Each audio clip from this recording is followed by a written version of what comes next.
Hello guys, स्वागत है आप सभी का हमारा इस प्यारे से यूट्यूब चैनल स्टडी मेट पर। और ये है रोटेशनल डायनामिक्स का लेक्चर नंबर 13।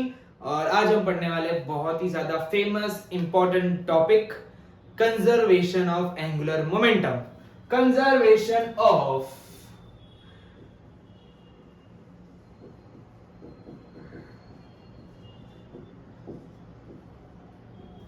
इंपॉर्टेंट टॉपिक, बहुत ही ज्यादा इंपॉर्टेंट टॉपिक। प्लीज एक शांत जगह पर जाके बैठिए, नोटबुक और पेन लेके बैठिए, नोट करना स्टार्ट करो। जो जो मैं लिख रहा हूं वो, अगर कोई न्यूमेरिकल करवा रहा हूं तो उसे पॉज करके सॉल्व करना। जो डिसिप्लिन है उसे छोड़ना मत प्लीज। जो आप पढ़ रहे हो, जैसे भी आप पढ़ रहे हो ठीक है, लेकिन कोई लेक्चर देख रहे हो तो एक शांत जगह पर जाओ, नोटबुक पेन लो, नोट करो, आवाज वाली जगहों पर डिसिप्लिन मेंटेन करो, क्योंकि डिसिप्लिन होगा तो ही आप आगे बढ़ोगे, वरना नहीं हो पाएगा कुछ भी। चलो, कंजर्वेशन ऑफ एंगुलर मोमेंटम, इसकी शुरुआत मैंने एंगुलर मोमेंटम वाले टॉपिक वाले वीडियो में ही कर ली थी, रोटेशनल डायनामिक्स 12। अगर आपने रोटेशनल डायनामिक्स लेक्चर नंबर 12 नहीं देखा है तो आपको ये लेक्चर जरा भी समझ में नहीं आएगा, ये मेरी गारंटी है। अगर आपने वो लेक्चर देखा है तो ये पूरा समझ में आएगा, ये भी मेरी गारंटी है। तो देख लो वो पूरा लेक्चर अच्छे से, बाद में यहाँ पर आओ, डायरेक्टली जंप मत करना, वरना कुछ समझ नहीं आएगा। सिर्फ आप I1 ओमेगा 1 I2 ओमेगा 2 करके रह जाओगे, और वो उसमें आपको कभी कंफ्यूजन होगा, ये क्यों हुआ, कभी ये क्यों हुआ, सारे केसेस समझ में नहीं आएंगे। तो पहले वो वाला लेक्चर देखो, बाद में यहाँ पर आओ। तो मैंने पिछले वाले लेक्चर में पहले ही बता दिया था। चलो पहले तो देखते हैं कि एल के कितने सारे फॉर्मूलेज हैं। पहला आर क्रॉस पी, बाद में ये भी है एक एम, तो भाई स्केलर क्वांटिटी है ये, बाद में ये, बाद में ये, बाद में ये, बाद में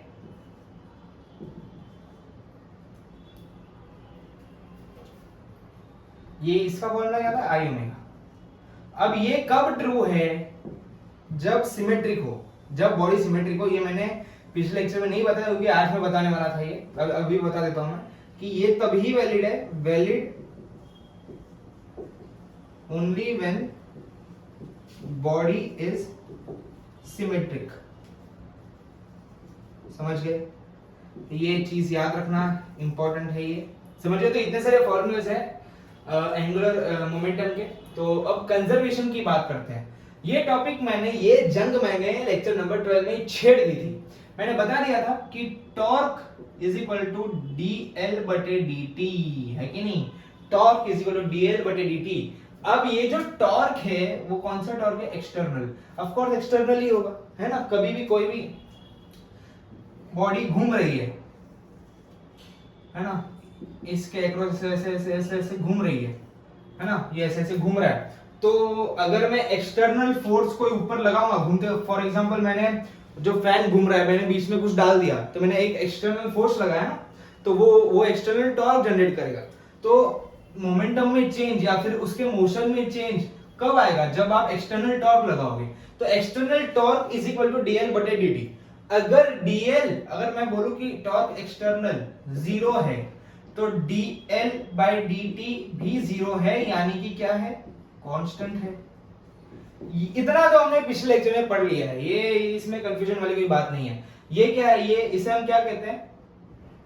चेंज dl बाय dt, यानी कि change in angular momentum,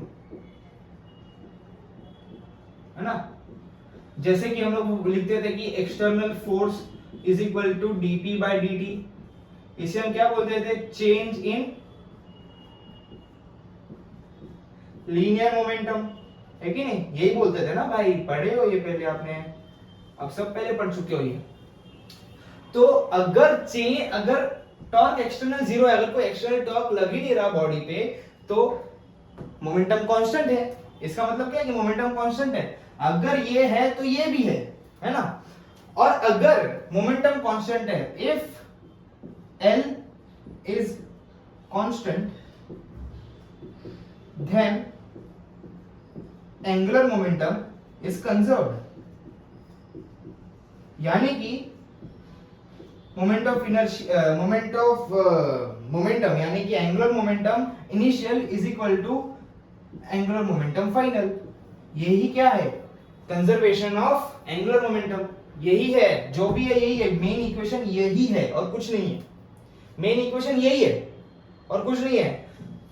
conservation of angular momentum कैसे होता है कि जो पहले आपका एंगुलर मोमेंटम था वही बाद में आपका एंगुलर मोमेंटम होगा, यानी कोई चेंज नहीं आया, यानी कि क्या? कांस्टेंट। यही है कंजर्वेशन ऑफ एंगुलर मोमेंटम। और ये हमने पहले ही पढ़ लिया है कि अगर बॉडी पे कोई एक्सटर्नल टॉर्क नहीं लग रहा तो ये कांस्टेंट होगा, एंगुलर मोमेंटम कांस्टेंट होगा, यानी कि dl/dt 0 होगा।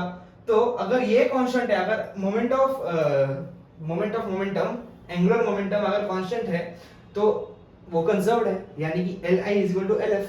ये जब भी होता है एक बात ध्यान रखना, ये जो है वो एक्सटर्नल है, इंटरनल तो टॉर्क हो ही सकता है। जरूरी नहीं है कि एक्सटर्नल टॉर्क 0 है तो इंटरनल टॉर्क भी 0 होगा।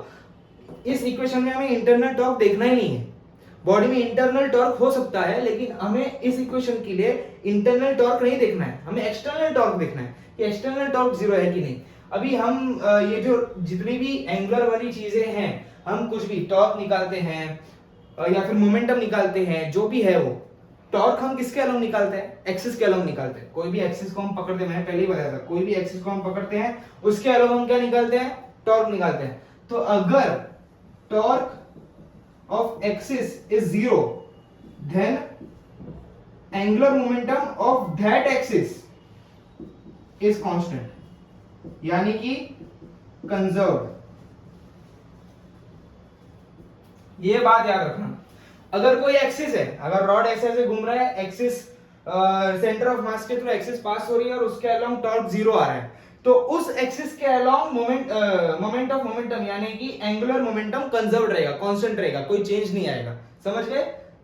एक्सिस तो एक्सिस, ऐसा जरूरी नहीं है कि जिस एक्सिस के अलोंग टॉर्क 0 है तो बाकी सब जगह पर एंगुलर मोमेंटम कांस्टेंट ना हो।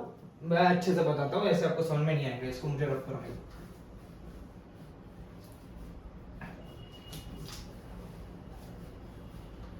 अब ये है रॉड,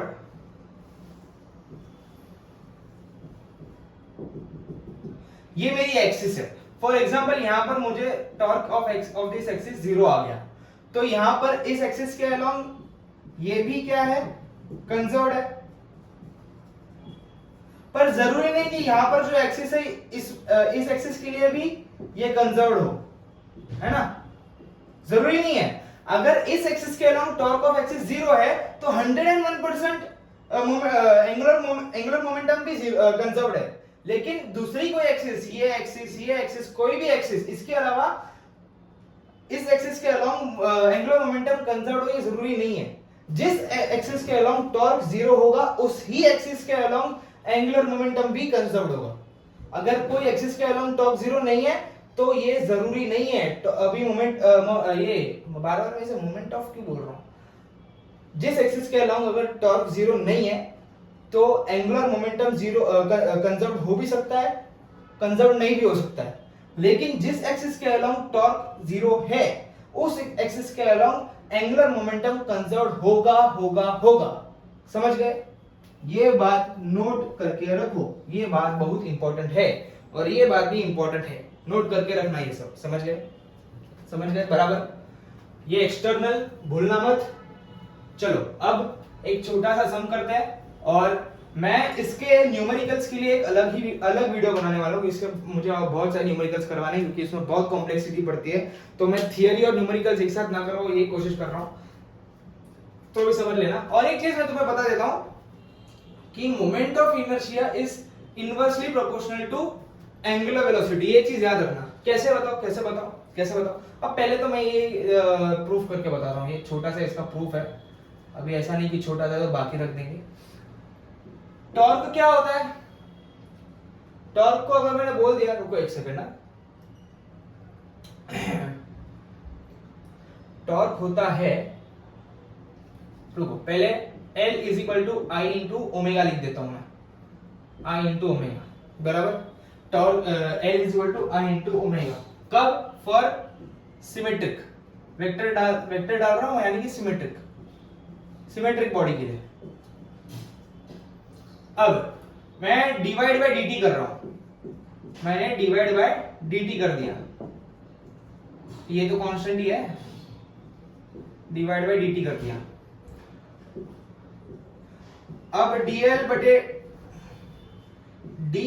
बटे dt यानी कि I, और इसे हम क्या कहते हैं, अल्फा, तो I अल्फा, यानी कि dl बटे dt is equal to torque, इसे हम टॉर्क भी कहते हैं ना भाई, भूल गए क्या? प्रूफ हो गया, इतना छोटा सा, ज्यादा कुछ ध्यान देने की बात नहीं है तो मैंने बता दिया कि ऐसे हम इसे प्रूफ कर सकते हैं, समझ गए? तो चलो अब एक सम करते हैं, इजी सा, पिद्दी सा, है ना? आप लोग तो यूं कर लोगे। एक बात ध्यान रखना कि I is inversely proportional to omega. For example अगर मैं बताऊं कि आप आपको गोल गोल घूमना है, आपने क्या किया कि डंबल लिया, दो डंबल या तो दो मास कुछ भी, आपने दोनों हाथों में बैग पकड़ ली और आप ऐसे हाथ फैला के घूम रहे हो, है ना, घूम रहे हो, तब आपको महसूस होगी आपकी स्पीड कम है।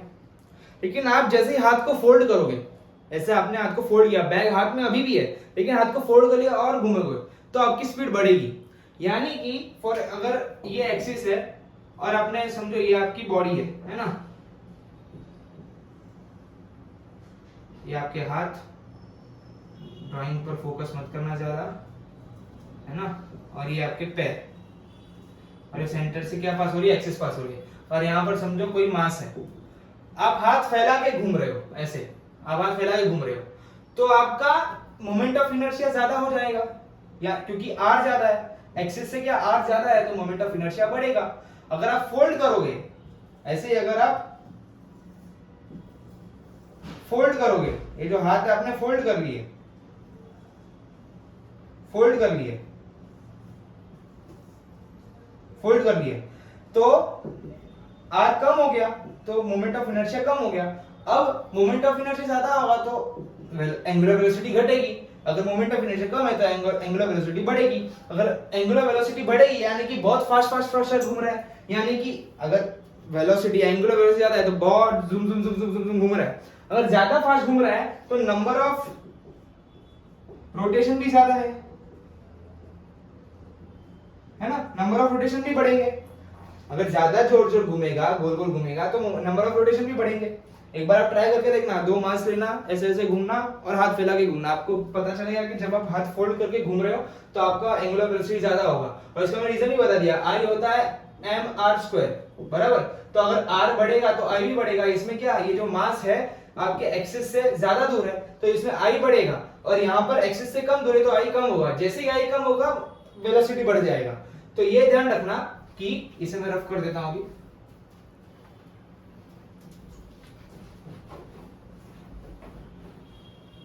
ये ध्यान रखना कि अगर I ज्यादा नहीं, अगर I कम तो वेलोसिटी ज्यादा, तो नंबर ऑफ रोटेशन भी ज्यादा। समझ गए?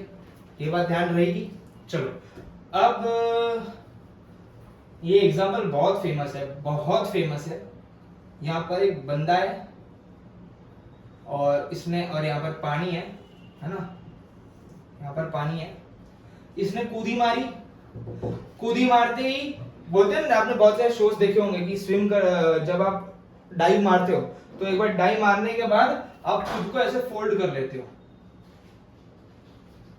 ऐसे फोल्ड कर लेते हो, एकदम बाद में ऐसे आप गोल बन जाते हो, है ना। फोल्ड करते करते ऐसे घूमते घूमते घूमते घूमते घूमते अंदर गिर जाते हो। और जब आप घूमते इसलिए हो क्योंकि तब आपकी स्पीड बढ़ती है और ज्यादा आप गोल गोल घूमते हो। तो जब ये एकदम ऐसा खुला पड़ा हुआ है तो आई ज्यादा है, जैसे ही एकदम ऐसे बंद हो गया, घूम गया, एकदम सर्कल बन गया, तो इसका आई कम होगा। तो यहाँ पर आई ज्यादा जब वो ऊपर था, और जैसे ही ये घूमा नीचे, नीचे कूद के वो घूमा तो आई कम। अगर आई ज्यादा तो डब्ल्यू कम, आई कम तो डब्ल्यू ज्यादा, ओमेगा ज्यादा, डब्ल्यू नहीं ओमेगा ज्यादा, है कि नहीं? समझ रहे हो ना ये क्या है? जैसे ही वो कूदा तो उसने खुद को फोल्ड कर लिया, गोल एकदम बोलते हैं ना, ये देखो अभी डायग्राम में एकदम गोल हो गया, मुंह को उसने पैर तक छू लिया, सॉरी घुटनों तक छू लिया, और बाद में ऐसे गोल गोल गोल गोल करते स्पिन होते होते वो नीचे जाएगा, नीचे से गिर जाएगा। तो अब इस पॉइंट पर देखो, अब वो गोल गोल घूम रहा है तो वो उसके सेंटर ऑफ मास के अलोंग ही गोल गोल घूम रहा है ना, इसके अलोंग ही गोल गोल घूम रहा है। और सेंटर ऑफ मास के अलोंग अभी देखो डाइवर है, गोल गोल घूमते घूमते नीचे जा रहा है। अब इस पॉइंट पर उस पर कौन सी फोर्स लग रही है? mg फोर्स लग रही है, यानी कि एक ही फोर्स है, तो टॉर्क भी mg के अलोंग ही होगा। और टॉर्क और ये फोर्स कहां से लग रही है? Centre of mg centre of mass से लग रही है, तो सेंटर ऑफ मास एक्सिस भी है और फोर्स भी सेंटर ऑफ मास से लग रही है, यानी कि torque along centre of mass 0। ये तो मैंने आपको बताया कि अगर एक्सिस के अलोंग ही अगर टॉर्क है तो टॉर्क 0 होगा, कभी भी टॉर्क एक्सिस के अलोंग 0 होता है। और यहाँ पर देखो ये जो mg है वो एक्सिस के अलोंग है, क्योंकि इसका रोटेशन भी सेंटर ऑफ मास से हो रहा है, mg भी सेंटर ऑफ मास से, तो torque of centre of mass 0 हो गया। अब इस पॉइंट पे टॉर्क 0 है, तो angular momentum at mg is conserved, है कि नहीं? Angular momentum at mg is conserved. अभी अगर मैं फॉर एग्जांपल दूं कि क्वेश्चन में मैंने लिख दिया कि डाइवर जो है, क्वेश्चन में मैंने क्या लिखा, ये मैं रफ कर देता हूं, आप बाद में नोट कर लेना। क्वेश्चन ये है कि डाइवर बिफोर जंपिंग आई था कुछ 8 और ओमेगा था कुछ 2, और आफ्टर जंपिंग वो बेंड हो गया, ही bended and reduced I2, reduced moment of inertia to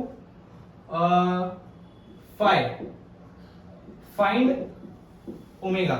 ऐसा क्वेश्चन है कि पहले जंप करने से पहले इसका I मोमेंट ऑफ इनर्शिया था 8 और ओमेगा था 2, जैसे ही जंप किया, जंप करने उसने फोल्ड कर लिया, खुद को बेंड कर लिया, तो I कम हो गया 5 पे, तो ओमेगा कितना होगा? अब since torque at mg is 0, तो angular momentum at mg is constant, यानी कि कंजर्व। मैंने बताया जिस पॉइंट पर, जिस एक्सिस पर अगर टॉर्क 0 है तो एंगुलर मोमेंटम उस पॉइंट और उस एक्सिस पर क्या होगा? कंजर्व होगा। तो यहां से मैं बोल सकता हूं Li is equal to LF। Li क्या होगा? I1 omega 1, I omega I और IF ओमेगा F, बराबर, इनिशियल और फाइनल। अभी इनिशियल I कितना था? 8, इनिशियल ओमेगा कितना था? 2, फाइनल आई कितना हो गया? 5। ये हमें ढूंढना है, तो बस हो गया 16/5 इज द आंसर। समझ गए? तो this is the basic approach of applying conservation of angular momentum. और क्वेश्चन और हम डीप में और जाने वाले हैं क्वेश्चंस के थ्रू, जेई मेंस के, और एकदम एडवांस क्वेश्चन में लाया हूं सारी बुक्स वगैरह से, तो वो नेक्स्ट लेक्चर में हम करेंगे। मिलते हैं नेक्स्ट लेक्चर में, तब तक के लिए गुड बाय, जय श्री कृष्ण, राधे राधे, टेक केयर।